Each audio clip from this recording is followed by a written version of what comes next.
Salut à tous les Token Invaders. Aujourd'hui, nous allons vous montrer comment choisir votre portefeuille Bitcoin. C'est parti!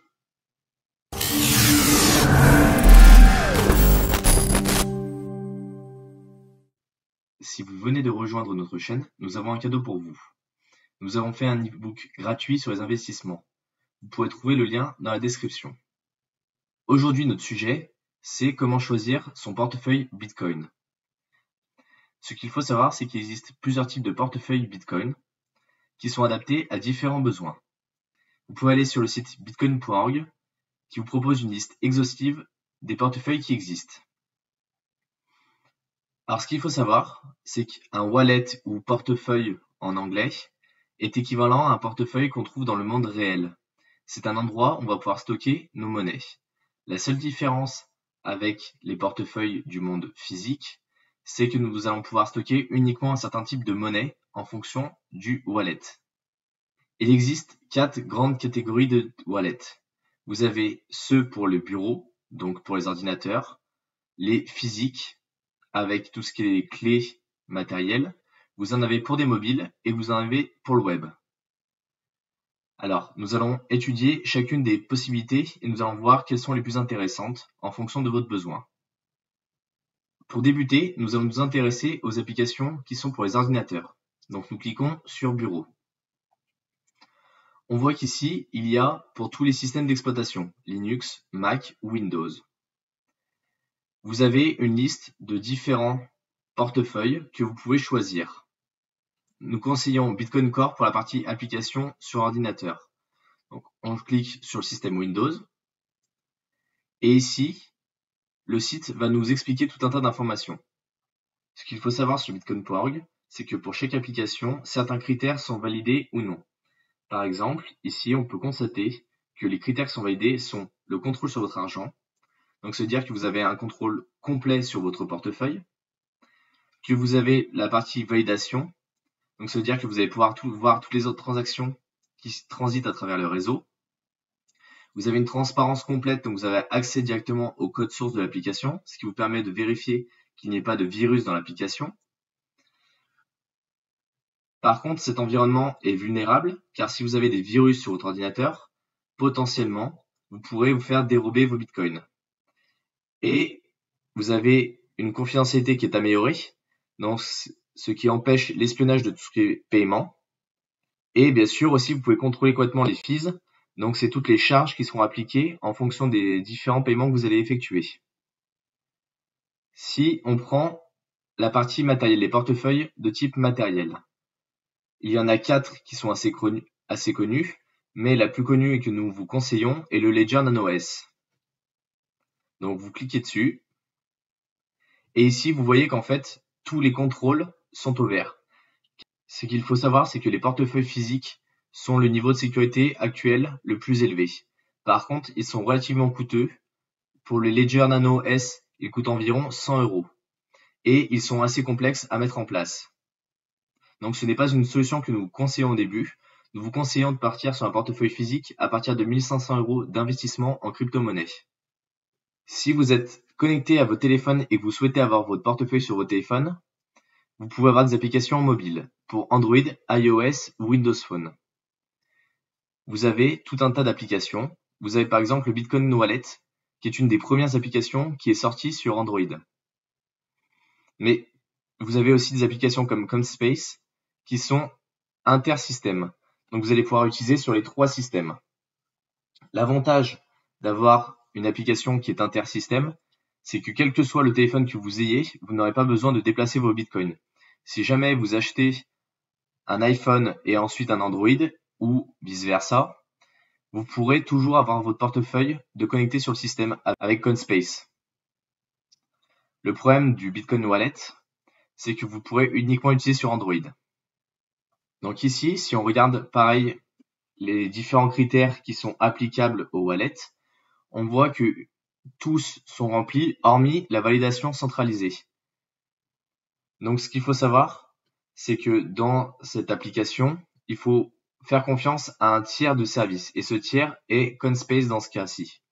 Donc si jamais Coinspace venait à se faire pirater, potentiellement vos bitcoins pourraient disparaître.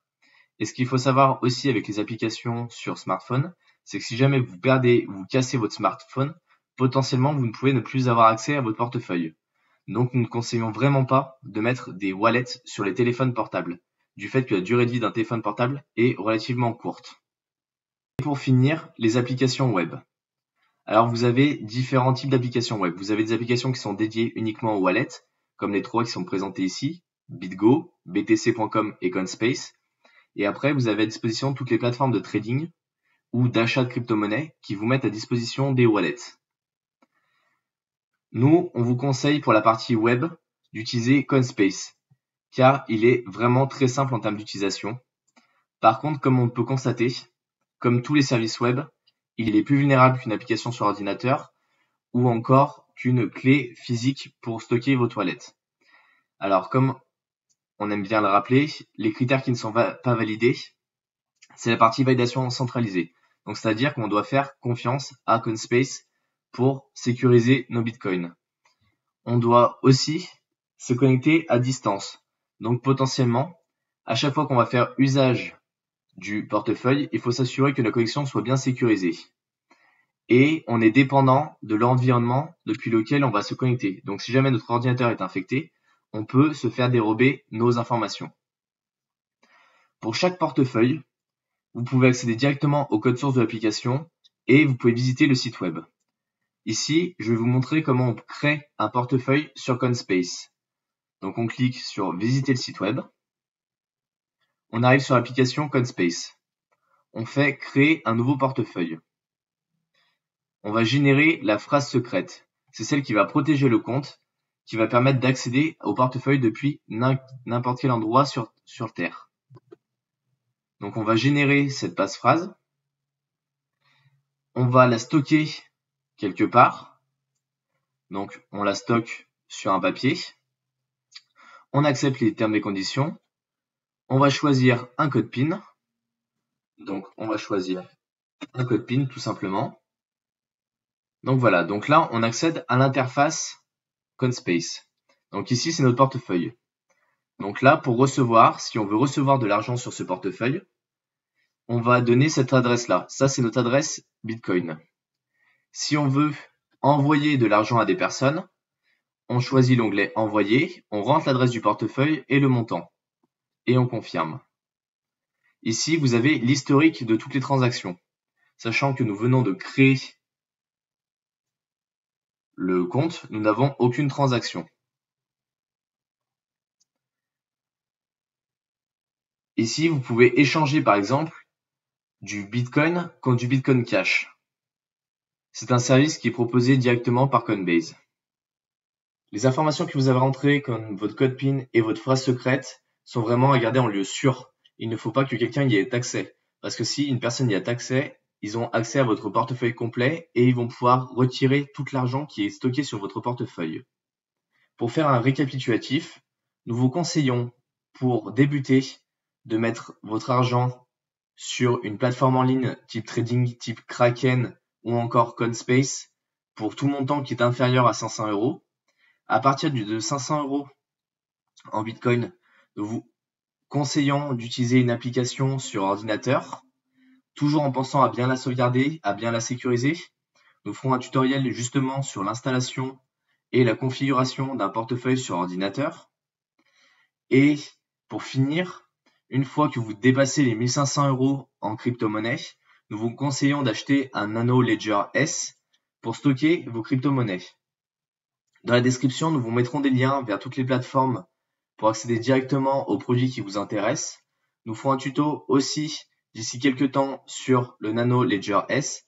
Ce qu'il faut savoir, comme j'aime bien le rappeler, c'est qu'il est relativement complexe à utiliser et il a un certain coût, il est déjà de 100 €. Donc ne vous jetez pas dessus en pensant que c'est la solution la plus sécurisée. Trouvez déjà la solution qui est la plus apte à votre besoin avant de choisir un type de portefeuille. Pensez bien surtout à sauvegarder votre portefeuille quel qu'il soit, car si jamais vous perdez votre portefeuille, vous perdrez beaucoup d'argent. On peut tristement se rappeler l'histoire de la personne qui avait pour pas loin de 8500 bitcoins il y a quelques années qui avait tout stocké sur un même ordinateur. L'ordinateur est tombé en panne, l'ordinateur est parti à la déchetterie, il a perdu pour pas loin de 15 millions d'euros. Donc pensez bien à le sauvegarder sur plusieurs plateformes, votre portefeuille. J'espère que cette explication sur les portefeuilles vous a plu. Surtout, n'hésitez pas à mettre un pouce bleu et un commentaire, abonnez-vous à notre chaîne YouTube et on se retrouve pour une prochaine vidéo. Au revoir!